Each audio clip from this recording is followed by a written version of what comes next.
মোৰ দৰে হয়তো প্ৰায়বিলাক মহিলাই দীঘল চুলি ভাল পায়, কিন্তু দীঘল কৰিবলৈ যাওঁতে বহুত প্ৰব্লেমছেও দেখা দিয়ে নহয়নে? যেতিয়া আমি ক'ৰবাত ওলাই যাওঁ ষ্টাইল কৰি চুলি মেলি, তেতিয়া আমাৰ জানো মনলৈ আহে চুলি যে তেনেকৈও ডেমেজ হ'ব পাৰে?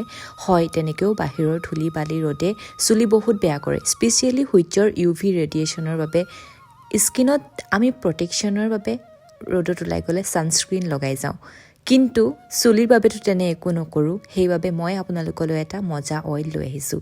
ৰ'দত আমিতো এই ঠাণ্ডা দিনকেইটাত যি হ'লেও বহিমেই নহয়নে? মই ৰাতিপুৱা এনেকৈ ৰ'দতে বহি লগাই আছোঁ নিউডৰ কেৰট চিড হেয়াৰ অইল, যিয়ে আমাৰ চুলিক ছানস্ক্ৰীনৰ দৰে এটা প্ৰটেকশ্যন দিব। ই আমাৰ চুলিৰ ড্ৰাইনেছ আঁতৰাব, লগতে ড্ৰেণ্ডাৰ্ফ প্ৰব্লেম থাকিলে সেয়াও কমাব, স্কেল্প ড্ৰাই হ'ব নিদিব, হেয়াৰ ফল কণ্ট্ৰল কৰিব আৰু চুলি সোনকালে দীঘল হোৱাত সহায়ো কৰিব।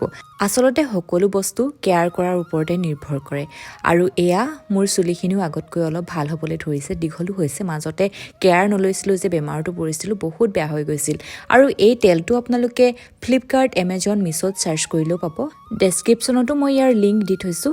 আৰু চুলিত তেল লগোৱাৰ পাছত সকলোখিনি কাম কাজ কৰি আজৰি হৈ এতিয়া মূৰ গা ধুনীয়াকৈ ধুই আহি ব্ৰেকফাষ্ট কৰি লৈছোঁ। ইমান যে ভাল লাগে, চুই একদম চিল্কি হৈ যায়।